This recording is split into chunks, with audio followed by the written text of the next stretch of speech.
નમસ્તે વિદ્યાર્થી મિત્રો।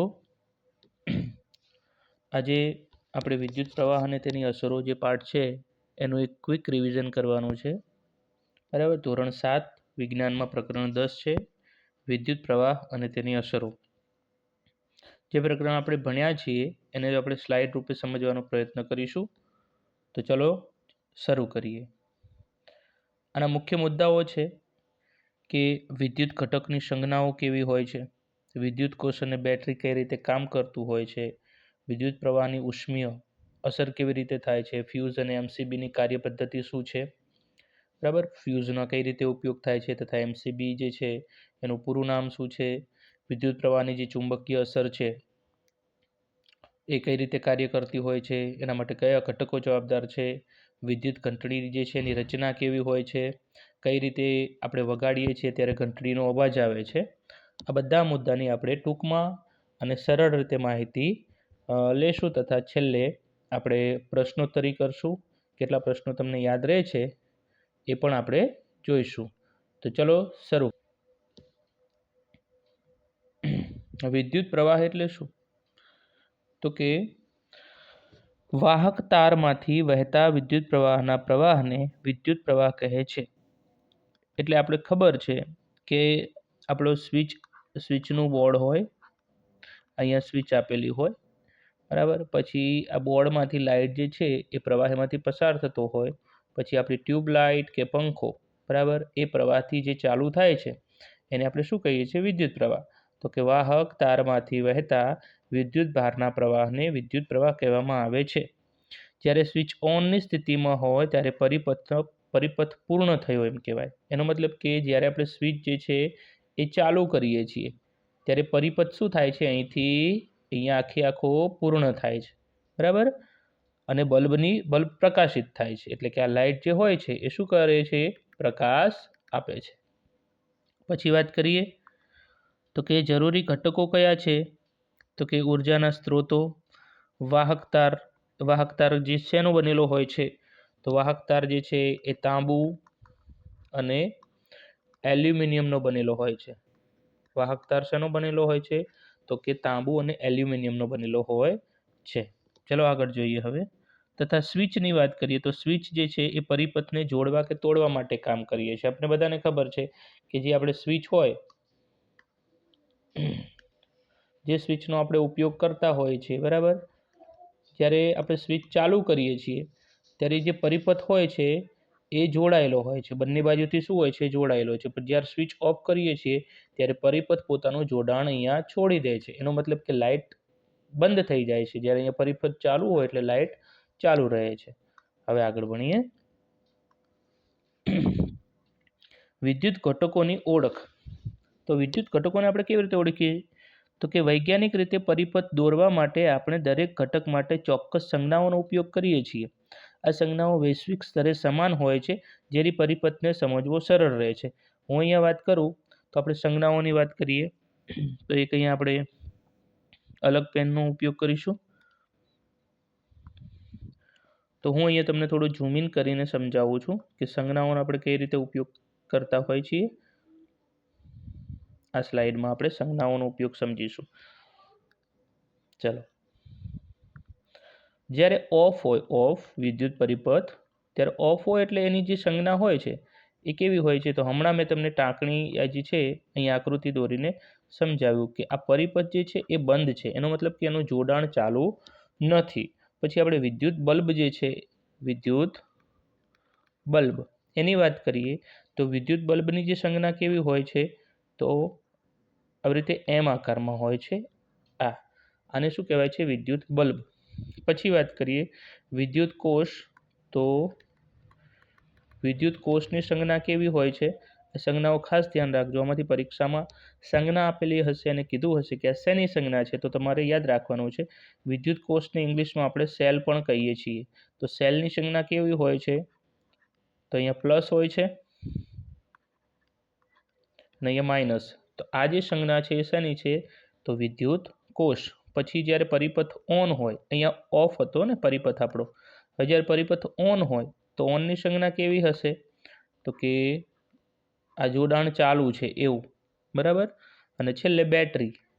આગળ બી આવશે બેટરી, પણ અત્યારે આપણે સમજી લઈએ કે બેટરી જે છે એની જે સંજ્ઞા હોય છે એ કંઈક આવી રીતે હોય છે, અહીંયા માઇનસ, અહીંયા પ્લસ, પછી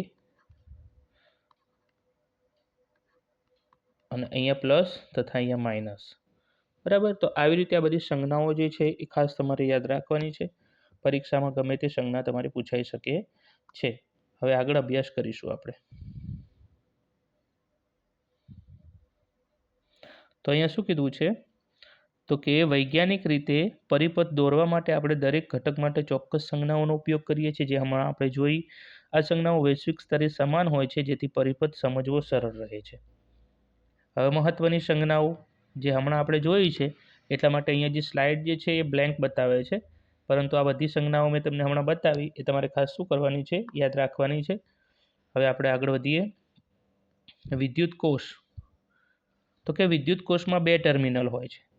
વિદ્યુત કોષમાં કેટલા ટર્મિનલ હોય છે, તો વિદ્યુત કોષમાં 2 ટર્મિનલ હોય છે. 2 ટર્મિનલ હોય છે.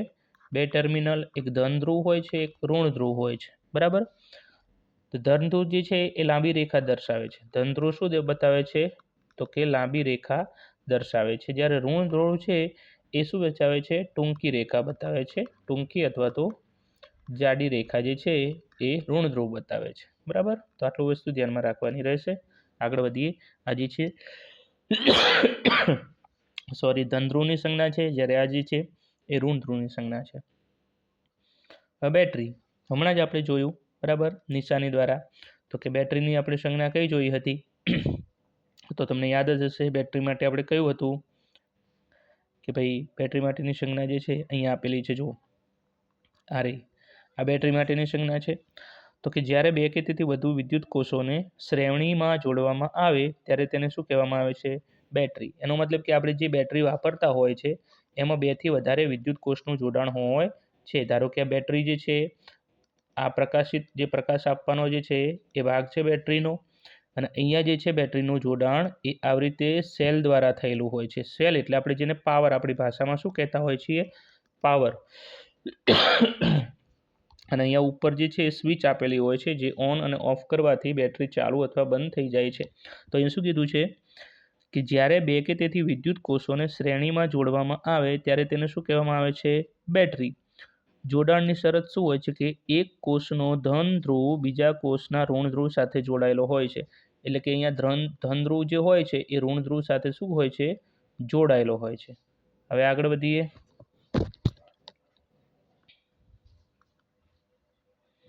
કોષોને જોડવાની રીતો. તો કોષોને જોડવાની રીતો અહીંયા આપેલી છે. તો કે કોષો જે છે એકબીજાની પાછળ ગોઠવાયેલા હોય છે. તો કે બત્તીની હમણાં આપણે વાત કરી બેટરીની, તો બેટરીમાં શું હોય છે, તો કે પાવર જે છે એકબીજા સાથે આ રીતે જોડાયેલા હોય છે. પછી વાત કરીએ તો કે રિમોટ. તો કે કોષો બાજુમાં ગોઠવાયેલા હોય છે. આપણે રિમોટ જે છે વાપરતા હોય છે ત્યાં આગળ અહીંયા જે છે આવી રીતે પોઈન્ટ હોય છે બધી બાજુ. અહીંયા રિંગ જેવો ભાગ હોય છે, અને અહીંયા આપણે જે કોષ નાખીએ છીએ એટલે કે પાવર જે હોય છે આમ જોડાયેલા હોય છે, બરાબર. તો એ બાજુમાં હોય છે. રિમોટમાં બાજુમાં હોય છે, જ્યારે બેટરીમાં પાછળ ગોઠવાયેલા હોય છે. મોટા સાધનોની વાત કરીએ તો મોટા સાધનો, ટ્રક કે ટ્રેક્ટરમાં શું હોય છે, તો કે બેટરીમાં ઘણા કોષો હોય છે. એટલા માટે એ જે છે હાઈ પાવર આપણે જે છે, કારણ કે ટ્રક અને જે બસ હોય અથવા તો કે ટ્રેક્ટર હોય, બરાબર, તો એમાં જે છે એ વધારે શક્તિની જરૂર પડતી હોવાથી, બરાબર, તેમાં બેટરી કેવી આવે છે, મોટી, અને એમાં કોષો જે છે એ ઘણા હોય છે. ચલો હવે આગળ વધીએ. પરિપથની રેખાકૃતિ. તો કે પરિપથના નિયમો, કે પરિપથ હંમેશા બંધ હોવો જોઈએ. પરિપથ જે છે કેવો હોવો જોઈએ, બંધ. અહીંયા જો પરિપથનું જોડાણ નથી, તારમાં ક્યાંય ભગાણ ના હોવું જોઈએ. એટલે અહીંયાથી ક્યાંયથી પણ પરિપથ જે છે એ ડેમેજ હોવો જોઈએ નહીં, એટલે ભંગાણ પરિપથમાં હોવું ન જોઈએ એવું કહેવા માંગે છે. એનો મતલબ કે આ પરિપથ એકદમ ક્લીન હોવો જોઈએ. આમાં જો ખામી હોય, બરાબર, તો શું થઈ શકે, અથવા જે ખામી હોય તો શોર્ટ સર્કિટ જે છે એ થવાની સંભાવના રહે છે. આગળ વાત કરીએ.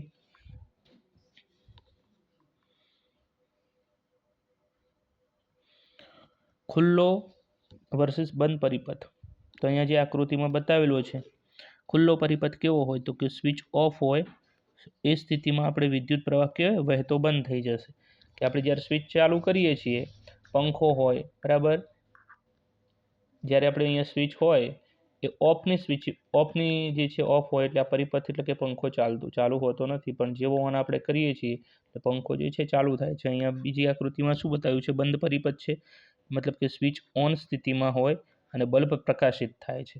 એટલે યાદ રાખજો, બંધ પરિપથમાં શું થશે તો કે પ્રકાશિત થાય છે, જ્યારે જે ખુલ્લો પરિપથ હોય છે એમાં પ્રકાશિત થતો નથી. ચલો થોડુંક ક્વિક આપણે રાખશું, કારણ કે પાઠ ભણી ગયા છે તો એક રિવિઝન સ્વરૂપે છે. હવે વિદ્યુત પ્રવાહની ઉષ્મીય અસર. તો વિદ્યુત પ્રવાહની ઉષ્મીય અસર જે છે એના માટે આપણે શું ભણ્યા હતા તો કે જ્યારે તારમાંથી પ્રવાહ પસાર થાય છે ત્યારે પ્રવાહ શું થાય છે, ગરમ થાય છે બરાબર. જેટલો કહેવાય છે કે પાતળો તાર હશે એટલો જલ્દી ગરમ થશે, અને જેટલો જાડો તાર હશે એટલો જલ્દી ગરમ થશે નહીં બરાબર. આગળ ભણીએ ઉષ્મીય અસરના ઉદાહરણો. તો ઉષ્મીય અસરના આપણે ઉદાહરણો જોઈએ તો કે ઘણીવાર આપણે જોયું છે કે ઇસ્ત્રી કે હીટર ચાલુ કરીએ ત્યારે તેનો તાર લાલચોળ થઈ જાય છે બરાબર. અને આ સાધનોમાં એલિમેન્ટ જે છે બરાબર એ તરીકે ઓળખાતું એક ગૂંચળું હોય છે. અહીંયા જે આકૃતિમાં આપેલું છે એવું એલિમેન્ટનું ગૂંચળું હોય. આપણે ધારો કે જે ઇસ્ત્રી યુઝ કરતા હોય છે તો ઉપરનો ભાગ આપણને જે દેખાય છે બરાબર, પરંતુ અંદર જે છે એ કેવી રીતે હોય કે આ રીતે આમ એલિમેન્ટ આપેલા હોય, એના દ્વારા જે છે આખી ઇસ્ત્રીમાં જે છે એ શું હોય છે તો કે એ પ્રવાહ પસાર થતો હોય છે બરાબર.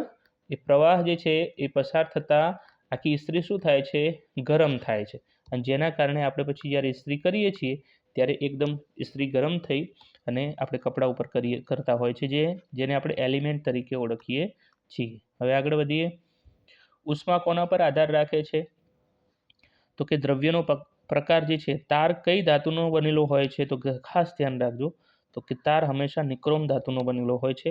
તારની લંબાઈ તો કે તાર જેટલો લાંબો તેટલી ઉષ્મા વધુ આપી શકે. તમે જોજો જ્યાં પણ ઉષ્માની વધારે જરૂર પડે બરાબર ત્યાં આગળ તાર કેવો હોય તો કે જાડો હોય છે બરાબર. તારની જાડાઈ તો કે પાતળો તાર જલ્દી ગરમ થાય છે, હમણાં જ આપણે જોયું. સમય તો કે પ્રવાહ કેટલા સમય સુધી પસાર થાય છે એના ઉપર આધાર રાખે છે. જો આપણે સૂર્યની વાત કરીએ બરાબર તો કે સૂર્યનો પ્રકાશ પૃથ્વી પર પહોંચતા લગભગ 8 મિનિટ જેટલો ટાઈમ લે છે બરાબર. આપણે જે લાઇટ ચાલુ કરીએ છીએ તો તરત આપણે જ્યારે સ્વિચ પાડીએ છીએ એટલે તરત જ લાઇટ ચાલુ થઈ જાય છે બરાબર. એનો મતલબ કે પ્રવાહ જે છે બહુ જ તેજ હોય છે. હવે વિદ્યુત ફ્યુઝ, ખાસ ધ્યાન રાખજો, અહીંયા જે આકૃતિ આપેલી છે વિદ્યુત ફ્યુઝની છે. અહીંયા જે આકૃતિ છે એ શેની છે, વિદ્યુત ફ્યુઝની આકૃતિ છે. ફ્યુઝ એક સુરક્ષા સાધન છે, ખાસ કરીને જે છે એસી હોય બરાબર કે ભાઈ ગીઝરનો યુઝ કરતા હોય આપણે, ત્યારે આપણે જે છે ફ્યુઝનો ઉપયોગ કરતા હોય બરાબર. તો કે તેમાં એવો તાર હોય છે કે જે વધુ પ્રવાહ આવતા પીગળી જાય છે અને પરિપથ તોડી નાખે છે. આનાથી આગ લાગતા સાધનો જે છે બરાબર એ બગડતા અટકે છે. એનો મતલબ કે આ ફ્યુઝ જે છે વધારે વિદ્યુત પ્રવાહ જે છે એ પસાર થઈ જાય, વિદ્યુત પ્રવાહ વધારે થઈ જાય તો ઓટોમેટિક આ ફ્યુઝની જે સ્વિચ હોય ને એ ઓફ થઈ જાય. ઘણી વખત આપણે ઘરમાં જે છે બરાબર એ લાઇટ આપણે ઓફ થતી જોઈ હશે. એનો મતલબ શું થઈ જાય છે તો કે આ ફ્યુઝ જે છે એ ઓટોમેટિક શું થઈ જાય છે, બંધ થઈ જાય છે. એનો મતલબ કે એ વધારે પડતી જે શક્તિ હોય છે ઉર્જાની એને આવતી રોકે છે, જેના લીધે ઘરમાં જે છે એ શોર્ટ સર્કિટ કે બીજા અન્ય બનાવો જે છે બનતા નથી. પછી વાત કરીએ એમસીબી, લઘુ પરિપથ તોડક, જેને ગુજરાતીમાં શું કહેવાય છે એમસીબીને કે લઘુ પરિપથ તોડક. પણ આપણે ખરેખર એમસીબીનું પૂરું નામ યાદ રાખવાનું છે, miniature circuit breaker. Miniature circuit breaker. Miniature circuit breaker તો કે આજકાલ ફ્યુઝને બદલે હવે એમસીબી વાપરવામાં આવે છે. જ્યારે પ્રવાહ સલામત મર્યાદામાં બહાર જાય ત્યારે આ સ્વિચ જે છે આપમેળે શું થઈ જાય છે, ઓફ થઈ જાય છે. તેને ફરીથી ઓન કરીને તેને પાવર ચાલુ કરી શકાય છે બરાબર. એ કોને આભારી હોય છે તો કે એમસીબીને આભારી હોય છે. એમસીબી ખાસ ધ્યાન રાખજો, એનું પૂરું નામ પૂછાશે મિનિએચર સર્કિટ બ્રેકર. મેં 2 વખત બોલ્યો, એનો મતલબ કે ખાસ ધ્યાન આપવાનું છે. પછી સલામતી માટે ISI માર્ક. અહીંયા જે છે ડ્રોઈંગ જે છે એ નીકળી ગયું છે, પણ હકીકતમાં તમે કોઈ વસ્તુ જે જો એમાં કયો જે છે એ માર્કો હોવો જોઈએ, તો કે ISI. કોઈ પણ વિદ્યુત સાધન ખરીદતા પહેલાં તેના પર ISI જે છે એ માર્ક હોવો જરૂરી છે. આ માર્ક ખાતરી આપે છે કે ખાસ સુરક્ષિત છે, એનો મતલબ કે કંપનીનું બનેલું છે, સર્ટિફાઈડ છે. બરાબર, એનો મતલબ શું થાય, આપણે જ્યારે સોનાની ખરીદી કરીએ છીએ, ભણવામાં આવે છે, તો સોનામાં શું હોવું જોઈએ, તો હોલમાર્ક હોવો જોઈએ. બરાબર, એવી રીતે આપણે કોઈ વસ્તુની ખરીદી કરીએ છીએ, ઇલેક્ટ્રિક વસ્તુની, ત્યારે ISIનો માર્કો હોવો જરૂરી છે. બરાબર, અને વીજળીનો વ્યય ઓછો કરશે. એનો મતલબ કે કંપની હોય, આપણે આમ જોઈએ છીએ કે ઘણી વખત એસીમાં 3 સ્ટાર હોય છે, અમુક એસીમાં 5 સ્ટાર હોય છે. એનો મતલબ શું છે કે વીજળીનો વપરાશ જેટલા સ્ટાર હશે વધારે, એટલો વીજળીનો વપરાશ કેવો થશે, તો કે ઓછો. અને જેટલો 1 સ્ટાર હશે તો વીજળીનો વપરાશ એટલો વધારે થશે. ચલો હવે આગળ વધીએ. વિદ્યુત પ્રવાહની ચુંબકીય અસર. તો શું કીધું છે કે જ્યારે તારમાંથી પ્રવાહ વહે છે ત્યારે ચુંબક તરીકે વર્તે છે. આગળ જોઈએ. હાન ક્રિસ્ટન ઓર્સ્ટેડ. એમનો ફોટો અહીંથી નીકળી ગયો છે, પણ આપણી બુકમાં આપેલો છે, એ ખાસ ધ્યાન રાખજો.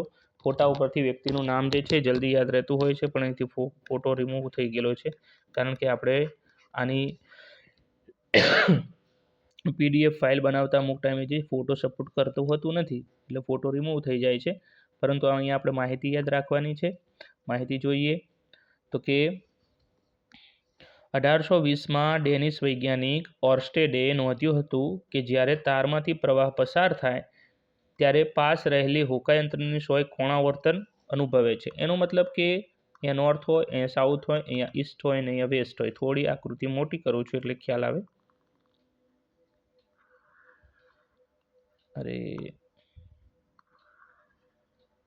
અહીંયા નોર્થ હોય, અહીંયા સાઉથ હોય, અહીંયા ઈસ્ટ હોય અને અહીંયા વેસ્ટ હોય. આપણને ખ્યાલ છે કે હોકાયંત્રની સોય આપણને સામાન્ય રીતે કેવા કલરની જોવા મળતી હોય છે, તો કે રેડ કલરની. બરાબર, હવે એ જે છે એ નોર્થ દિશા બતાવતી હોય છે, પરંતુ યાદ રાખજો શું કહે છે, હવે ડેનિશ વૈજ્ઞાનિક ઓર્સ્ટેડે એવું કીધું હતું કે જ્યારે તારમાંથી પ્રવાહ પસાર થાય છે ત્યારે પાસે રહેલી હોકાયંત્રની સોય કોણાવર્તન પામે છે. કોણાવર્તન એટલે કે એ પોતે દિશા જે છે એ બદલી નાખે છે. બરાબર, ઉત્તરથી બીજી દિશા તરફ વહી જાય છે. તો તેઓ આ અસર શોધનાર પ્રથમ વૈજ્ઞાનિક હતા. યાદ રાખજો, આમનું નામ હતું ઓર્સ્ટેડ. શું નામ હતું, ઓર્સ્ટેડ. ખાસ આમ આખું નામ બોલો તો આખું નામ હતું ક્રિશ્ચિયન ઓર્સ્ટેડ. બરાબર, હાન ક્રિશ્ચિયન ઓર્સ્ટેડ એમનું આખું નામ છે, જેને એમના બદલ લગભગ નોબેલ પારિતોષિક પણ આપવામાં આવેલું હતું. બરાબર, હવે આગળ વધીએ. હોકાયંત્રનો પ્રયોગ.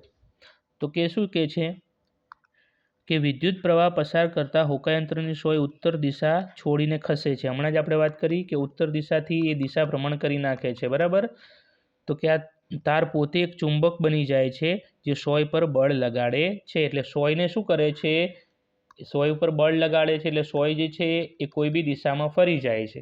બરાબર, વિદ્યુત ચુંબક કઈ રીતે બનાવશો, તો એના માટે એના 3 સ્ટેપ આપેલા છે. બરાબર, એ સ્ટેપ દ્વારા બી તમે યાદ રાખી શકો છો. તો કે લોખંડની એક ખીલી લો, તેના પર ઇન્સ્યુલેટેડ તાર વીંટાળો. બરાબર, લોખંડની ખીલી ઉપર કયો તાર વીંટાળવાનો છે, તો ઇન્સ્યુલેટેડ તાર વીંટાળવાનો છે.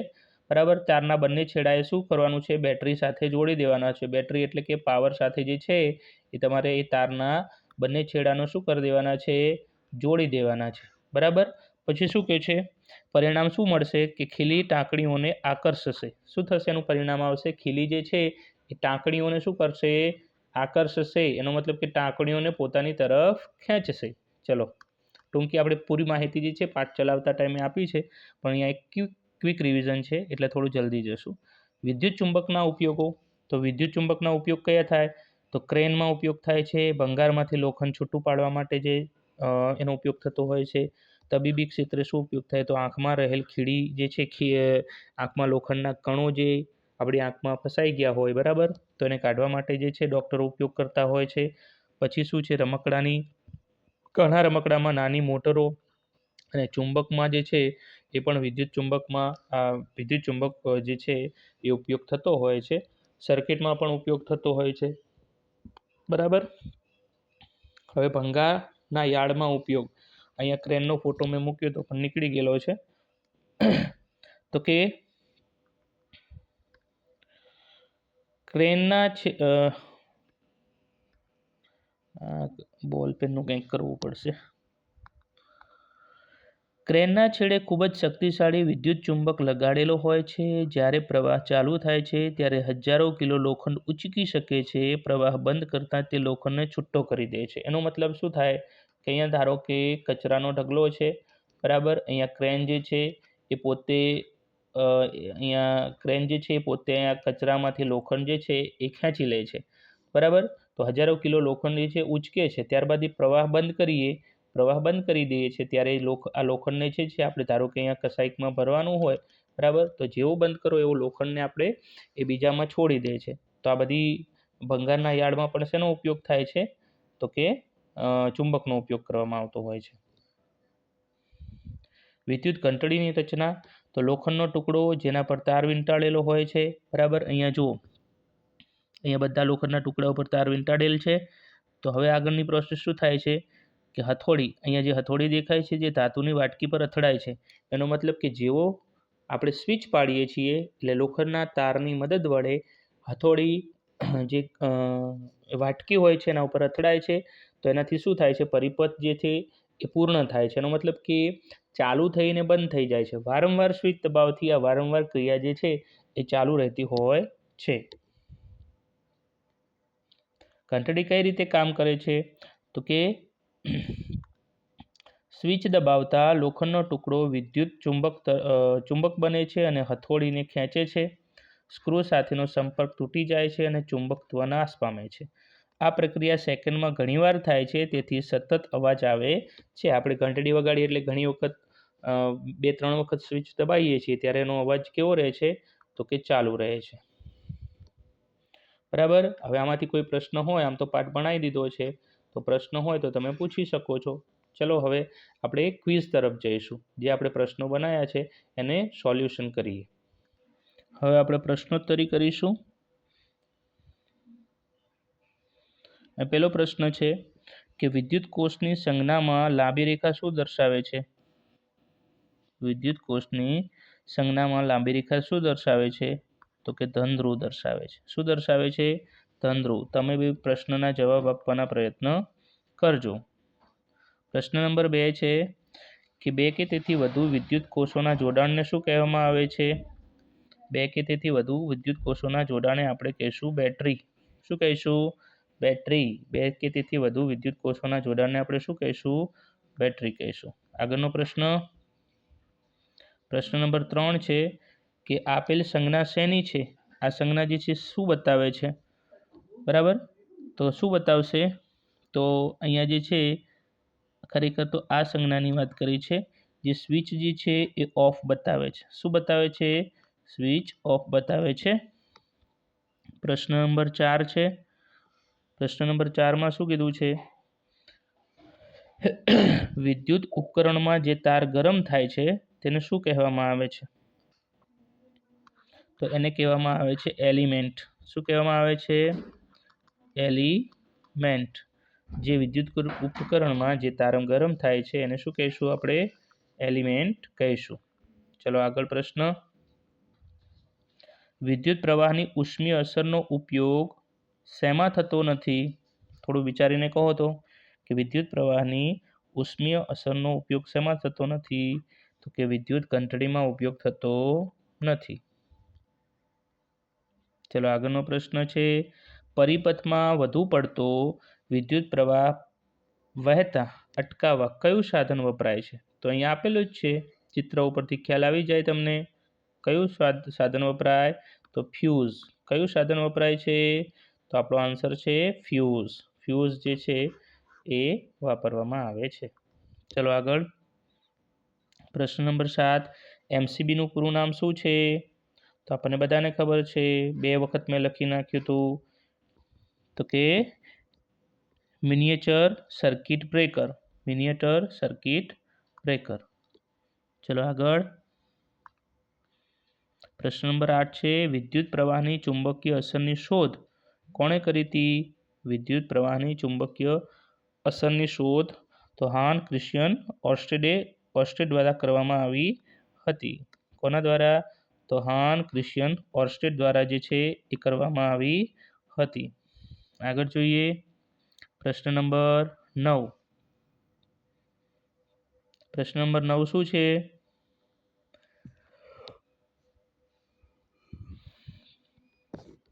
ચલો જવાબ આપો. વિદ્યુત પ્રવાહ વહેતા તારની નજીક રાખેલી હોકાયંત્રની સોય કેમ કોણાવર્તન અનુભવે છે? તાર ચુંબક તરીકે વર્તે છે તેથી. પછી છે પવનને કારણે, તાર ગરમ થાય છે કે બેટરીના કારણે? શેના કારણે? બોલો. કારણ કે તાર એ ચુંબક તરીકે વર્તે છે તેથી.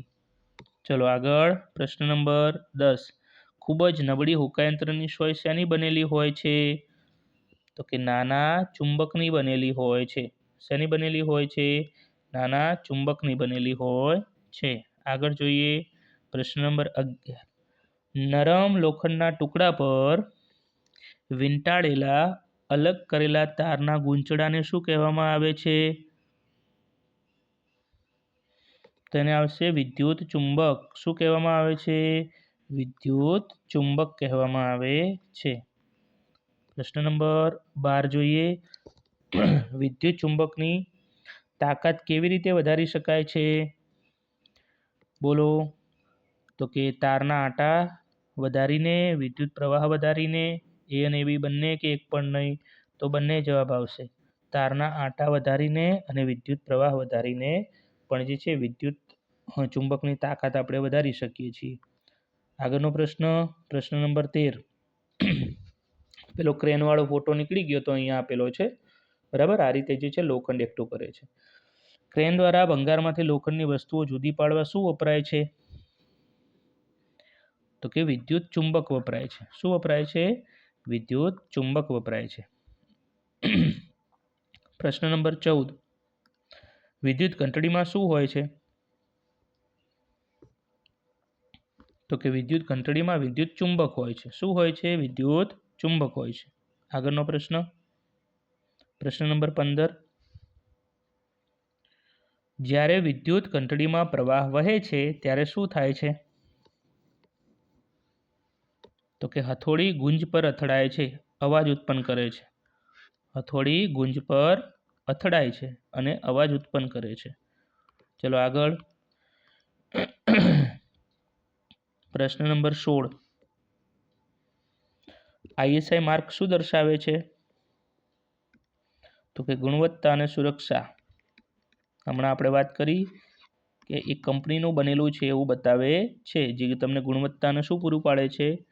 સુરક્ષા. ISI નું પૂરું નામ શું છે? Indian standard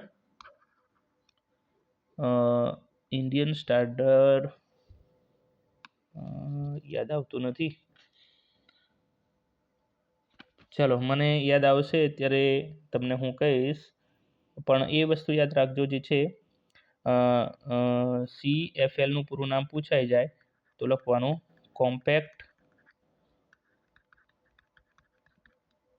fluorescent lamp. બરાબર. ISI નું ઇન્ડિયન સ્ટાન્ડર્ડ પછી પાછળનો વર્ડ્સ યાદ આવતો નથી. બરાબર. એ જે છે ISI માર્કાનો ઉપયોગ કેવી રીતે થાય છે?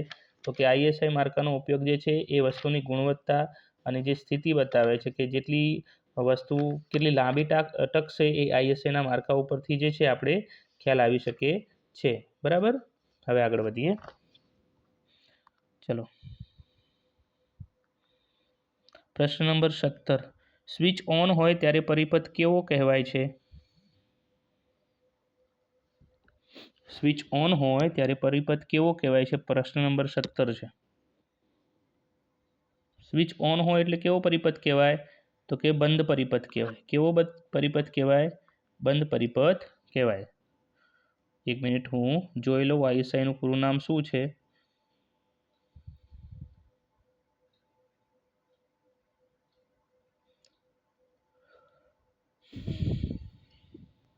તો ઇન્ડિયન સ્ટાન્ડર્ડ ઇન્સ્ટિટ્યુશન, બરાબર, ઇન્ડિયન સ્ટાન્ડર્ડ ઇન્સ્ટિટ્યુશન, બરાબર. અહીંયા ગુજરાતીમાં પણ લખી દઉં છું, કદાચ આ તો પરીક્ષામાં પૂછી જાય. ઇન્ડિયન સ્ટાન્ડર્ડ ઇન્સ્ટિટ્યુશન માર્ક, પાછળ માર્ક લખાવવું હોય તો લખી શકાય. ચલો, ક્લિયર.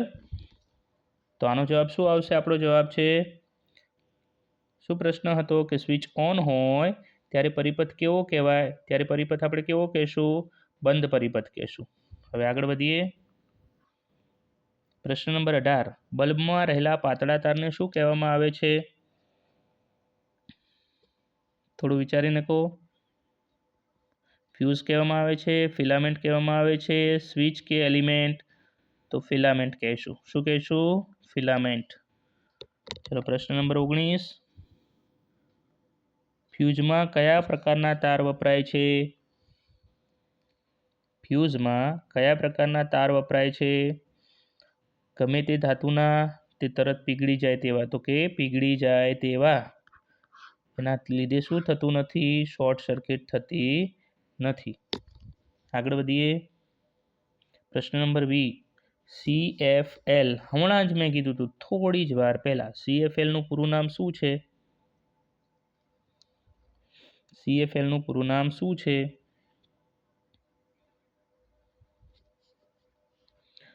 તો કે કોમ્પેક્ટ ફ્લોરોસન્ટ લેમ્પ. શું છે? અહીંયા નાના અક્ષર છે, compact fluorescent lamp, compact fluorescent lamp કહે છે. ચલો આગળ. હવે પ્રશ્ન નંબર 21, વિદ્યુત ચુંબકની શોધથી કયા સાધનો બનાવવું શક્ય બન્યું? તો કે વિદ્યુત ઘંટડી. વિદ્યુત ચુંબકની શોધથી કયું સાધન બનાવવાનું શક્ય બન્યું છે? તો વિદ્યુત ઘંટડી. કયું આવશે? વિદ્યુત ઘંટડી. પ્રશ્ન નંબર 21.